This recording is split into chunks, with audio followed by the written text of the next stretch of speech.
Switch off ഈ problem not ചെയ്തു. 1 added to the product of 2 consecutive എന്താ അമ്മേ? എടാ മാളു ഇതുവരെ വന്നില്ല. അവള് നിന്നെ എങ്ങാനും വിളിച്ചോ? ഇല്ല, അവളെ വിളിച്ചിട്ട് കിട്ടിയില്ലേ? അവളുടെ ഫോൺ സ്വിച്ച് ഓഫ് ആണ്. Now Meera, find out. അവളുടെ കൂടെ പഠിക്കുന്ന ഏതെങ്കിലും പിള്ളേരുടെ നമ്പർ ഉണ്ടോ? ആ ശ്രുതിയുടെ വിഭീഷണ നമ്പർ ഉണ്ട്. 7 മണി ആയിട്ടല്ലേ ഉള്ളൂ, അവളിങ്ങ് വന്നോളൂ. കോടി ഓടുന്നു. കാലം ഇല്ലാത്ത കാലം ഇത്. ഇച്ച വിഷമിക്കാണ്ടിരി, അവള് പഠിപ്പും വിവരമുള്ള കുട്ടിയല്ലേ. ആരെങ്കിലും കൂടെ പോയി കാണും. മനു, നീ ആ പിള്ളേരുടെ നമ്പർ എടുത്ത് വിളിക്കാൻ നോക്കിയേ. എടീ, നീ നമ്പർ തന്നെ 960 574 0822.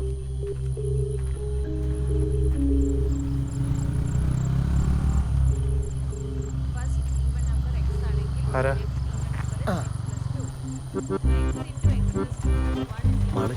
നീ വാടാ.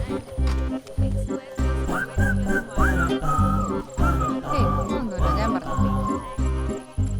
നിങ്ങളെല്ലാരും നിങ്ങളുടെ മുറ്റത്ത് തന്നെ നിൽക്കുന്നേ? എവിടെയായിരുന്നു ഇത്ര നേരം? എന്റെ ഫ്രണ്ട് ഫെമി ഇല്ലമ്മേ, അവളുടെ ചേച്ചിക്ക് കുഞ്ഞുണ്ടായി. അപ്പൊ ഞങ്ങളെല്ലാവരും കോളേജ് കഴിഞ്ഞപ്പോ അവിടെ വരുന്ന പോയി. അല്ലടാ, അമ്മയ്ക്ക് ബിബീഷിന് ഓർമ്മയില്ലേ? ഇന്നാളിൽ ഇവിടെ വന്നായിരുന്നല്ലോ. ഡാ കേറി വാ, അമ്മ നല്ല അടിപൊളിയിട്ട് നാരങ്ങളുണ്ട്, നീ കുടിച്ചിട്ട് പോയാ. മനുഷ്യേട്ടാ ബൈ. അമ്മേ ബൈ. മീര ചേച്ചി ബൈ. ബൈ ബൈ ഡാ. ബൈ.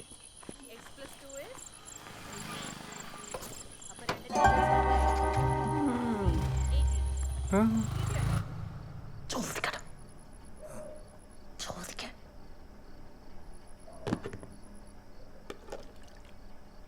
എന്താ അമ്മയും മോനും കൂടെ? മോളെ മാളു, നമ്മുടെ കുമ്പഴ എന്ന് പറയുന്നത് വലിയ സിറ്റി ഒന്നുമല്ല. വളരെ സാധാരണക്കാര് ആർത്തുല്ലസിച്ച് ജീവിക്കുന്ന ഒരു പ്രശാന്ത സുന്ദരമായ കൊച്ചു ഗ്രാമമാണിത്. ഒരു മിനിറ്റ്, ചേട്ടൻ വല്ല കഥാപ്രസംഗത്തിനും പോകുന്നുണ്ടോ? ഡാ, നിന്നോട് ചോദിക്കാൻ പറഞ്ഞ നേരത്തിനെ ഒരു മരത്തിനോടാണ് ചോദിച്ചെങ്കിൽ അത് 2 ഇലയെങ്കിലും വീശി കാണിച്ചേനെ. കാര്യം പറയടാ. മാളു, നീ ഇന്ന് ആരാണ്ടരുടെ കൂടെ ബൈക്കിൽ കയറി വന്നു. സംഗതി അവർ നിന്റെ ഫ്രണ്ട്സ് ഒക്കെയാണ്. പക്ഷെ ഇവിടെ പണിയില്ലാതെ നടക്കുന്നവർക്ക്, ഇൻഫ്ലുവൻസേഴ്സിന് എന്തെങ്കിലും പറയാനുള്ള അവസരം നമ്മളായിട്ട് ഉണ്ടാക്കി കൊടുക്കണോ? അതുകൊണ്ട് നാളെ മുതൽ ഇനി ഇത് ബൈക്കിൽ വരരുത്. അങ്ങനെ വല്ല കാരണവശാലും ലേറ്റ് ആയ ഓട്ടോ പിടിച്ച് വരണം. യെസ്. പാട്രിയോർക്കിസം. അതൊരു പുതിയ പരിപാടിയാണ് അമ്മേ. എന്റെ ചേട്ടാ, ഏത് നൂറ്റാണ്ടിലാ ചേട്ടൻ ജീവിക്കുന്നേ? 19 ഞാൻ ഒരു ഫ്രണ്ടിന്റെ കൂടെ ബൈക്കിൽ കയറിയെന്നോർത്ത് എന്നാ സംഭവിക്കാനാ? ഇന്ന് ഞങ്ങൾ ഇങ്ങനെ വരുന്നതും കണ്ട് ഏതെങ്കിലും ഒരു പണിയില്ലാത്ത കേശവ മാമൻ. അതാരടി കേശവ മാമൻ? അതൊരു പൊതുനാമമാണ് അമ്മേ. ഞങ്ങളെ കുറിച്ച് എന്തെങ്കിലുമൊക്കെ പറഞ്ഞെന്ന് വരും. നാളെ അവര് ചേട്ടനെ കുറിച്ചായിരിക്കും പറയാ. എന്ത് പറയാ? അതൊക്കെ പറയും. ചിലപ്പോ ദേ ചേച്ചിയെ കുറിച്ചായിരിക്കും പറയാ. അവളെ തൊട്ട് കളിക്കണ്ട, ആദ്യം നീ അവളെ കണ്ടുപിടിക്കട്ടോ. ഓ, എന്തായാലും നാട്ടുകാരിങ്ങനെ പറഞ്ഞുകൊണ്ടിരിക്കും. ഇതൊക്കെ വിശ്വസിക്കാൻ മാത്രം മണ്ടനാവില്ല ചേട്ടാ. ദേ, നീ ലേറ്റ് ആയി വന്നു ഞാൻ ഒന്നും പറയുന്നില്ല.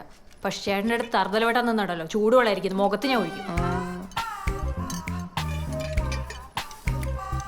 മാളു, ആ പയ്യന്റെ പേരെന്തുവാന്നാ പറഞ്ഞേ?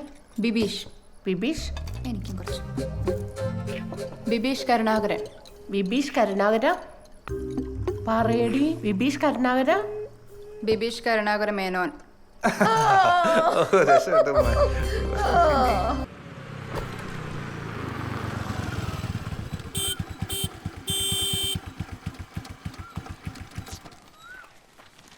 അമ്മേ, എന്തൊക്കെയുണ്ട് വാർത്ത? എന്ത് പറയാനാടാ അമ്പാടി, പഞ്ചാബില് ബസ് മറിഞ്ഞ് 5 പശുക്കൾ ചത്തുന്നു. കഷ്ടായിപ്പോയി. അവനിതറിഞ്ഞാ? വരുന്നടാ അമ്മ, ഞാൻ പോവാണേ. എങ്ങോട്ടാ രണ്ടാളും കൂടി? ഭക്തിമാർഗത്തിലാണ് അമ്മേ. വലഞ്ചുഴി അമ്മേ ശരണം. അമ്മേ ശരണം.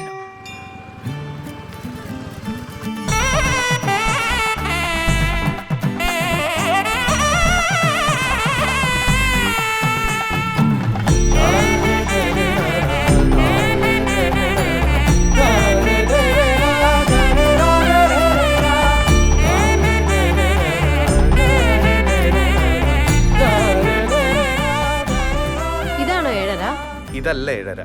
പിന്നെ വൈകിപ്പോയി. നീ തൊഴുതോ? ഓ, എത്രയാന്ന് വെച്ചാ നോക്കി നിക്കുന്നേ? ഞാൻ തൊഴുതു. ആണോ? ഞാൻ പോയി തൊഴുതിട്ട്. അവിടെ നിക്ക്, നിങ്ങൾക്ക് തന്നെ പ്രാർത്ഥിച്ച. ഞാൻ പോയിട്ട്. അല്ല, ഇങ്ങോട്ട് വന്ന്, ഇവിടെ നമുക്ക് ആ കാവിനെ കൊണ്ടുപോവാം. വന്നേ. ആൾക്കാരൊക്കെ നോക്കുന്നു. എന്ത്? നമുക്ക് ബസ്സിൽ കാണാം. അപ്പൊ ഇത്ര നേരം കാത്തുനിന്ന് ഞാൻ ആരായി? ഓ അത്രേ ഉള്ളല്ലേ, ഞാൻ പോവാ. അമ്പാടിച്ചേട്ടാ,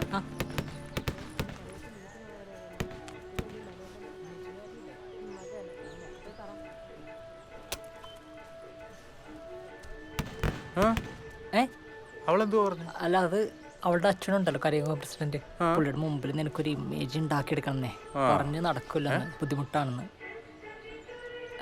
പ്രാർത്ഥിക്ക, അമ്പലമല്ലേ. അതുകൊണ്ട് തെരഞ്ഞെടുപ്പ് ഒരു കാരണവശാലും നമുക്ക് അനുവദിക്കാൻ പറ്റില്ല, മനസ്സിലായി? ചെന്ന ഇതെവിടെ പോയി കിടക്കായിരുന്നു ഇത്ര നേരം? ദേ വിളിക്കണേ നിന്റെ വള്ളി ചിറ്റപ്പൻ. ഇങ്ങോട്ട് ഒരു കാര്യം പറയണ്ട. എന്താ? എടാ, മീറ്റിങ്ങിനിടയ്ക്ക് ആ ജഗദമ്പിള്ള തെരഞ്ഞെടുപ്പിന്റെ കാര്യം എടുത്തിടുമെന്ന് വിവരം കിട്ടിയിട്ടുണ്ട്. നിങ്ങൾ രണ്ടുപേരും എൻ്റെ കൂടെ നിന്നോണം. ഒരു കാരണവശാലും സെക്രട്ടറിയെ മാറ്റാൻ സമ്മതിക്കരുത്. ചിറ്റപ്പൻ ധൈര്യമായിട്ടിരി. ഈ കരയോഗത്തിനൊരു സെക്രട്ടറി ഉണ്ടെങ്കിൽ അത് മരണം വരെ എന്റെ ജനാർദ്ദൻ ചിറ്റപ്പനായിരിക്കും. എനിക്കത് കേട്ടാ മതി. ചിറ്റപ്പ മനം കൊളുത്തിയ ദീപിശിക NSS ദീപിശിക തലമുറ തലമുറക്കായി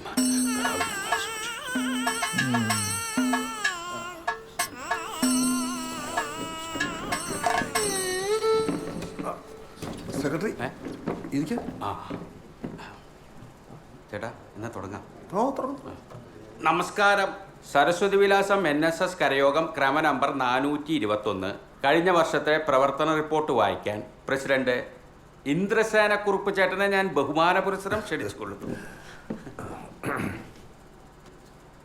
പത്തനംതിട്ട യൂണിയന് കീഴിലുള്ള കോഴഞ്ചേരി താലൂക്കിൽ സരസ്വതി വിലാസം NSS കരയോഗത്തിന്റെ മുൻവർഷത്തെ ആകെ വരുമാനം 2 ലക്ഷം. റിപ്പോർട്ടൊക്കെ അവിടെ നിൽക്കട്ടെ പ്രസിഡന്റ്.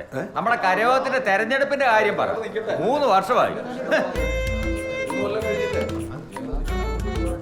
ബഹളം വെക്കല്ലേ ജഗദമ്പിള്ളേ, എല്ലാ വർഷവും നമ്മളൊക്കെ തന്നെയല്ലേ നടത്താറ്. അതങ്ങനെ ഇരുന്നാ പറ്റില്ലല്ലോ, പുതിയ ആൾക്കാർ വരട്ടെ. ആ ഇരിക്കുന്ന ജഗദമ്പിള്ള ചേട്ടൻ പ്രസിഡന്റ് എന്താ പറ്റില്ലേ? ആ പ്രസിഡന്റ് മാറ്റാൻ പറ്റത്തില്ല. ഈ ഇരിക്കുന്ന കുറുപ്പ് ചേട്ടൻ ചെയ്ത പോലെ കാര്യങ്ങൾ ഏറ്റെടുത്ത് ഭംഗിയായി നടത്താൻ ഇവിടെ വേറെ ആരാ ഉള്ളത്? എന്തോ വേണമെന്ന്. അതെ, ഈ ഞങ്ങൾ എല്ലാരും കൂടെ ഒറ്റയടിക്ക് അങ്ങോട്ട് മാറി നിന്നാലേ കാര്യങ്ങൾ ശരിയാവില്ല. നമ്മുടെ ഖജാൻജി മനോജ് ആണെങ്കിൽ കണക്കുകൾ കൃത്യം കറക്റ്റാ. അതെ, അപ്പൂപ്പന്റെ സ്ഥലത്തിന്റെ കാര്യം കൂടെ പറ. അത് മാത്രമല്ല, നമ്മുടെ ഈ കരയോഗ കെട്ടിട ഇരിക്കുന്ന സ്ഥലം പണ്ട് മനോജിന്റെ അപ്പൂപ്പൻ കരയോഗത്തിന് ദാനമായിട്ട് തന്നതാണ്. നമ്മുടെ സെക്രട്ടറി പറഞ്ഞ പോലെ പ്രസിഡന്റിനെ മാറ്റാൻ നിങ്ങളാരും ആഗ്രഹിക്കുന്നില്ലല്ലോ. പിന്നെ നിങ്ങൾ പറഞ്ഞത് ശരിയാണ്, മാറ്റങ്ങൾ വേണം. അതുകൊണ്ട് നമുക്കൊരു പുതിയ സെക്രട്ടറിയെ തിരഞ്ഞെടുക്കാം. എന്താണ് എല്ലാവരുടെ അഭിപ്രായം? എന്നാൽ എനിക്കൊരു കാര്യം പറയാനുണ്ട്. എന്താ? സമുദായത്തിന്റെ ഉന്നമനത്തിന് വേണ്ടി അഹോരാത്രം പ്രവർത്തിക്കാൻ പറ്റിയൊരു യുവാവുണ്ട്. ആരാണ് അയാൾ? മനു മോഹൻ നായർ. അത് ശരിയാവില്ല. അതൊക്കെ ശരിയാവും. ഉത്തരവാദിത്തമുള്ള ജോലിയാ. അതിനെന്താ, ചെറുപ്പക്കാർ വരട്ടെ. നമ്മുടെ കല്ലുവേലിലെ മോഹന്റെ മകനല്ലേ? അതെ, ഞാൻ പിന്താങ്ങുന്നു. ഞാനും. ആളെവിടെ? ദേവിടെ ഉണ്ടോ? ഓ വരൂ വരൂ. പിന്താങ്ങി പിന്താങ്ങി എഴുന്നേറ്റ്. വരൂന്ന്. സ